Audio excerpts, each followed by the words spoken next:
Buy now, pay later.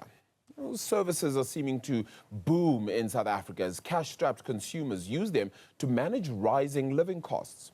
While the interest-free installments offer short-term relief, experts warn that the largely unregulated sector risks trapping shoppers in debt cycles, with missed payments then leading to fees as well as blacklisting a little bit later. Certified financial planner Tsungai Masendeke joins us to explain what's driving the surge and what actually is going on. I remember not so long ago, Tsungai, we used to do lay-bys, but that meant you'd keep the item in the store and then you'd pay it off. And once you've paid it off, then you get the item back. Now, you can buy it right now. You can actually take it home. And it's another form of credit where you'd pay it off after a couple of months then. Have you been shocked by the way this has risen, how quickly this has blown up? So I don't think I would say I'm shocked.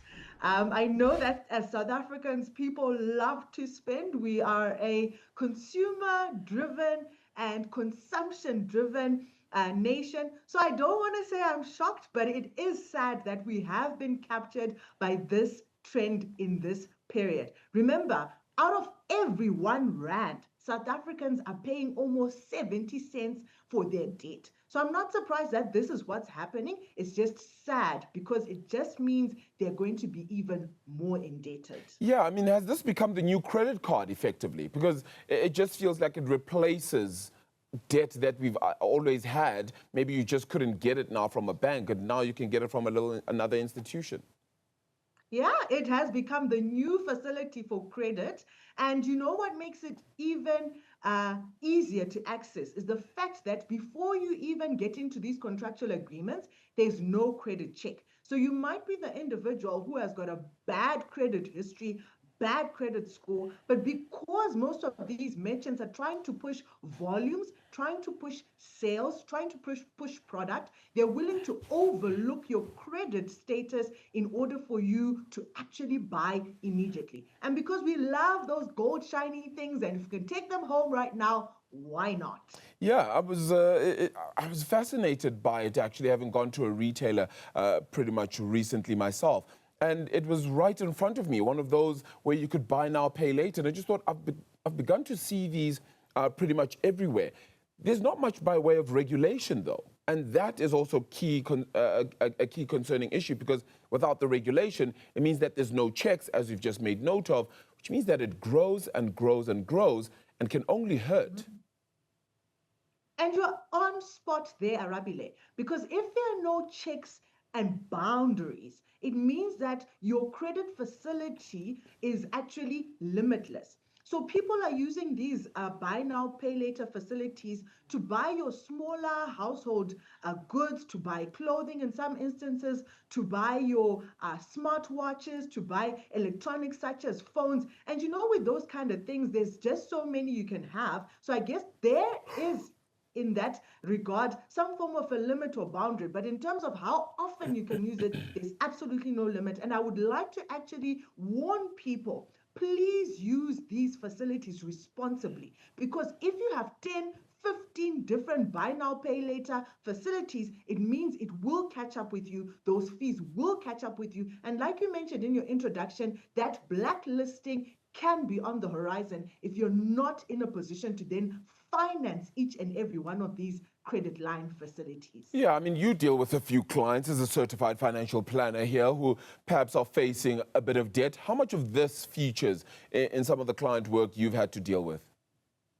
So the good news is, for the clients that I have always had, they're well informed to make sure that they keep away from unsecured lending, because again, it is one of the most expensive. But you know, with those clients that actually approach me and they're already in financial trouble, it is a huge concern, because people come in, they've got 3 or 4 of these buy now, pay laters, they're not able to finance them, and then they start being penalized with huge penalties from a fees perspective, interest rates as high as 25%, and that becomes a problem, because literally you've dug yourself a grave that is difficult to come out of. Yeah, just imagine if it was 100 Rand, you're paying 25 Rand just in interest to pay that back. You haven't even paid back the principal amount then when it comes to that. Could this create even more vulnerabilities then in our economy?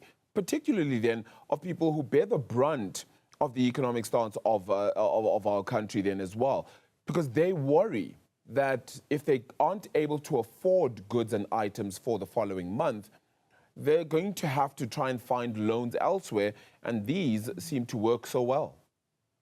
Yeah, it's a conundrum because whilst buy now, pay later helps to push sales, helps to push volumes for merchants because now the stock is getting off the shelves.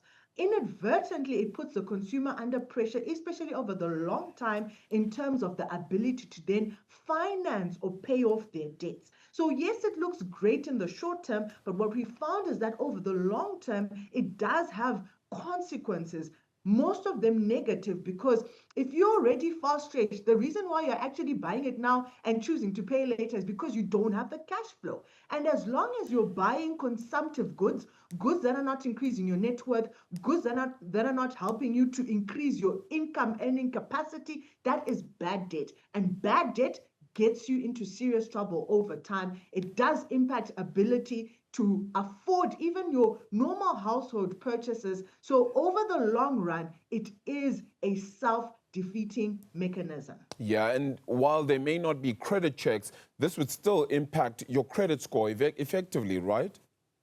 Yes, so in the long run, if you find yourself not being able to then fund the monthly repayments or the installments, it means that now they can take legal action against that credit.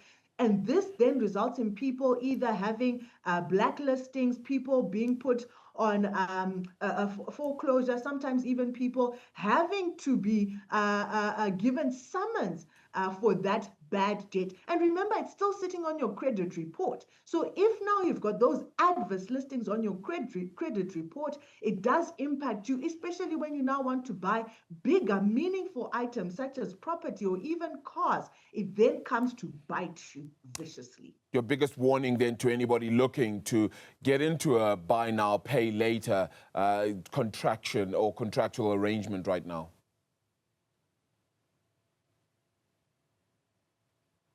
What would your advice be to any of those, Tsungai? The biggest warning sign to anybody wanting to get into it?